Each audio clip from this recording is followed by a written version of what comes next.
정치보회가 끝나고 잠시 후 8시부터 대선 후보들의 마지막 TV 토론이 열립니다. 선거 막바지 후보들의 네거티브 공방이 치열해지면서 오늘 토론 역시 뜨거울 걸로 보이는데요.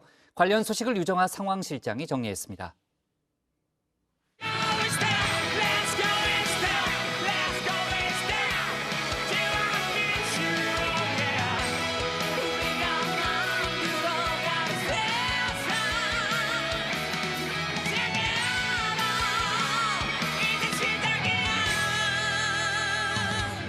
네, 슈퍼밴드2 우승자 크랙실버의 투표 독려송 비전 어게인이었습니다. Let's go with stamp라는 가사처럼 이제 곧 투표를 하러 가야 할 텐데요. 아직까지 마음을 못 정하신 분들 채널 고정하셔야겠습니다. 바로 오늘 저녁 8시 마지막 TV 토론이 있는데 JTBC에서 생중계합니다. 오늘 상황실은 미리 보는 TV 토론 전해드릴 텐데요. 오늘은 사회 분야 토론입니다. 복지정책과 재원 조달 방안, 그리고 인구절벽 대응 방안을 주제로 토론을 합니다. 토론의 백미, 서로 치고받는 주도권 토론도 있죠. 가장 먼저 예상되는 쟁점은 젠더 문제인데요.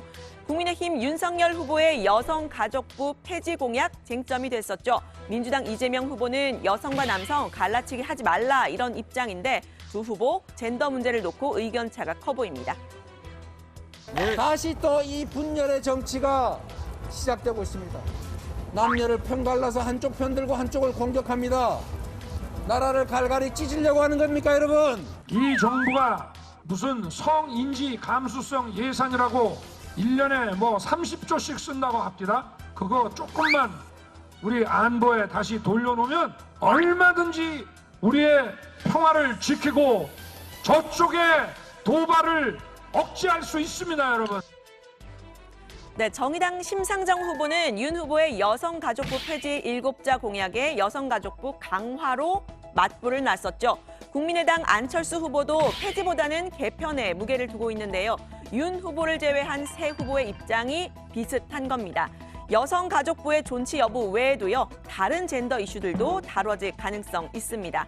또 다른 쟁점은 노동인데요. 노동 역시 이 후보들 간의 의견이 갈리는 이슈죠. 최근 늘어난 이 플랫폼 노동에 대해서는 이재명, 윤석열 후보 모두 일하는 사람 기본법을 제정해서 권리를 보장해야 한다는 입장입니다.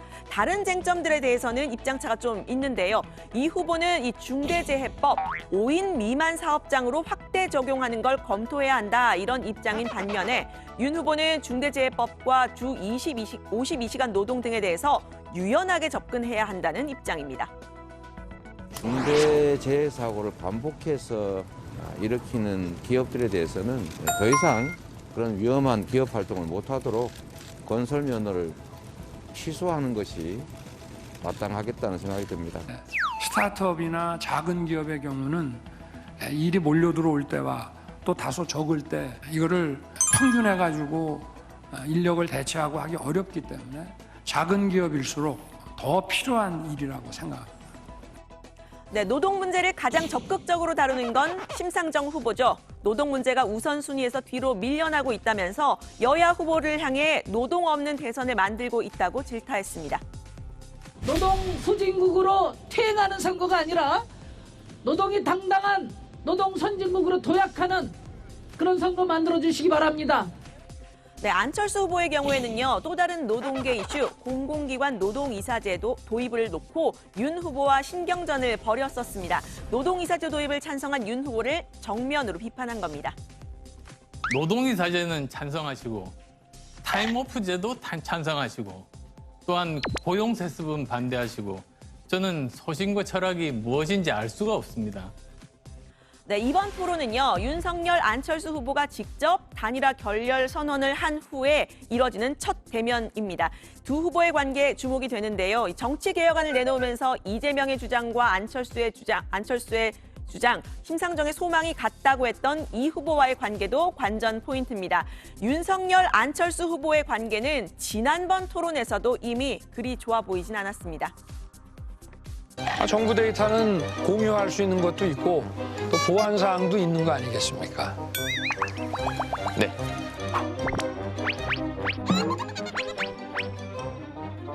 네, 모두 까기 신공으로 씬스틸러 역할을 하고 있는 심상정 후보가 오늘 어떤 역할을 할지도 관심이 쏠리는 대목인데요. 새 후보와 본인은 다르다 이렇게 전면적으로 어필하고 있죠.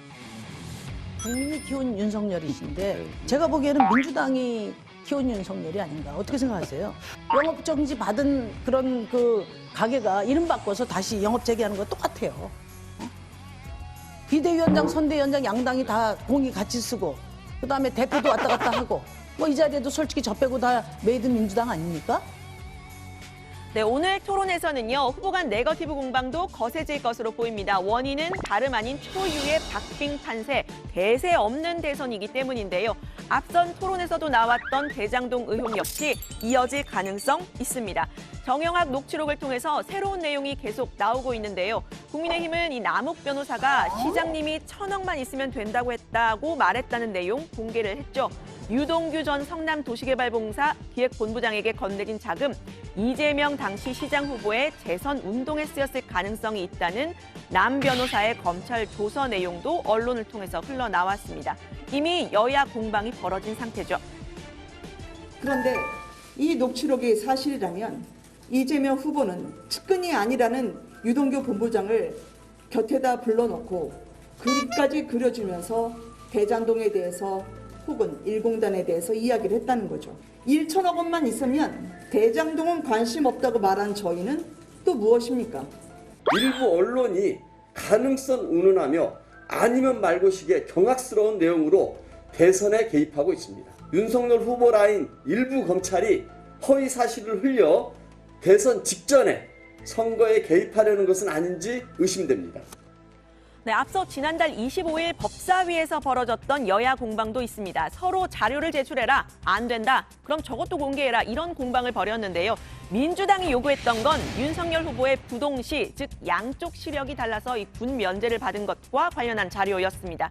병역 면제를 받을 당시와 이 검사 인용이 될 당시 자료를 비교해보자 이런 거였는데요. 민주당은 이 부동시 판정을 받은 윤 후보가 당구는 500이고 골프도 잘 치며 또 야구 스윙도 잘한다 이런 공세를 폈었죠. 국민의힘은 이재명 후보의 과거 범죄 수사 자료를 제출하라고 했습니다. 특히 이 후보가 자주 얘기하는 이 소년공 경험, 사실은 소년범 혹은 소년원 경험 아니었냐 이런 일각의 의혹이 있다고 했는데요. 당시 공방 들어보시죠. 저희들이 공개해달라, 제출해달라라고 하는 자료는 군 면탈 의혹 관련된 자료입니다. 많은 의혹이 제기되고 있는 상황입니다. 그런데 윤석열 후보 측에서는 아무 문제가 없다라고 지속적으로 얘기를 해왔고 차라리 자료를 제출해서 그 의혹에 대해서 완벽하게 해소하는 것이 오히려 더 타당하고 나은 방향이다라고 생각을 저희들은 합니다. 윤석열 후보는 검찰총장 후보자도 아니고 공직자도 아니고 아무것도 아닙니다. 이거 제출하고 열람시키면은 박범계 법무부 장관이 개인정보보호법 위반으로 책임을 져야 됩니다. 반드시 책임지게 만들 겁니다. 이재명 후보의 검사 사칭 판결문 그거 열람할 수 있도록 해주시고요. 그 다음에 이재명 후보 소년범 의혹이 있습니다. 그거 범죄 수사 경력 자료 굉장히 중요한 겁니다. 국방의 의무 중요하죠. 그런데 거짓말 여부는 더 중요하다고 봅니다. 그렇기 때문에 범죄 수사 경력 자료 이거 같이 좀 열람했으면 좋겠고요. 네, 이런 공방 끝에 법무부가 오늘까지 관련 자료 열람해주도록 하기로 했는데 결국 오늘 자료가 공개되지 않았습니다. 이 부분 역시 오늘 토론의 쟁점이 될 수도 있는데요. 들어가서 더 이야기를 해보도록 하겠습니다. 민주당이 또 공세를 펴고 있는 건요. 윤 후보의 부인 김건희 씨의 도이치모터스 주가 조작 의혹입니다. 김 씨가 주가 조작이 있었던 시기에 도이치모터스 이사로 등재됐었다는 의혹에 이어서요. 윤 후보의 장모 최모 씨가 내놓은 주식 물량을 32초 만에 김 씨가 모두 사들인 정황이 포착됐다는 보도가 나왔습니다. 두 계좌의 이 접속 IP가 같아서 이른바 통정 매매, 즉 사전에 정보를 공유하고 거래한 정황이다. 이런 이야기가 나왔는데요. 이런 내용은 검찰의 범죄 일람표에도 적시가 됐다고 합니다. 민주당은 상황이 이런데도 검찰이 김 씨를 소환조차 하지 않고 있다고 공세를 폈습니다. 국민의힘은 소환 여부가 중요한 건 아니라고 맞받았는데요. 법무부 장관에게 왜 소환 조사가 안 되고 있느냐.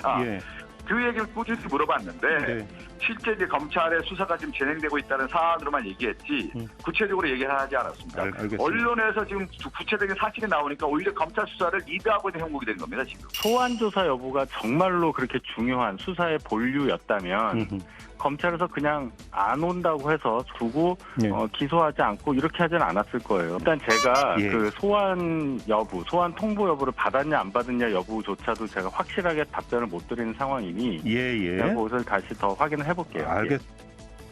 네, 김 씨의 주식 거래 정황이 추가로 드러나면서 윤 후보의 말 바꾸기까지 문제가 되고 있죠. 손해를 봤다, 거래가 없었다는 윤 후보의 과거 해명, 손해 번 것도 있고 번 것도 있다, 이렇게 바뀌었다는 겁니다.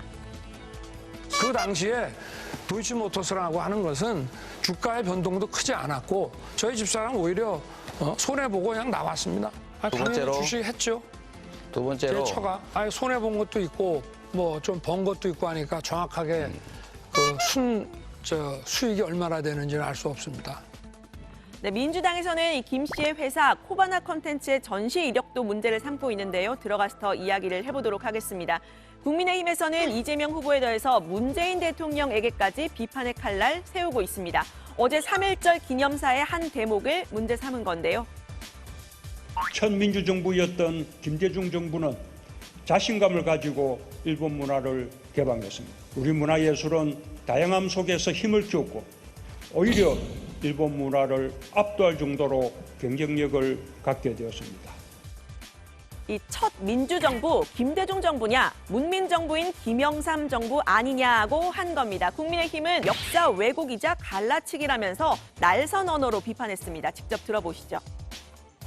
김대중 정부가 첫 민주정부라고 천명한 문재인 대통령의 천박하고 왜곡된 역사인식에 분노를 금할 수 없습니다. 모진 고초 속에서도 끝내 민주주의를 위한 투쟁을 해오셨던 김영삼 전 대통령님의 업적을 고집과 위선의 가짜 민주화 세력들은 감히 폄훼할 자격조차 없습니다.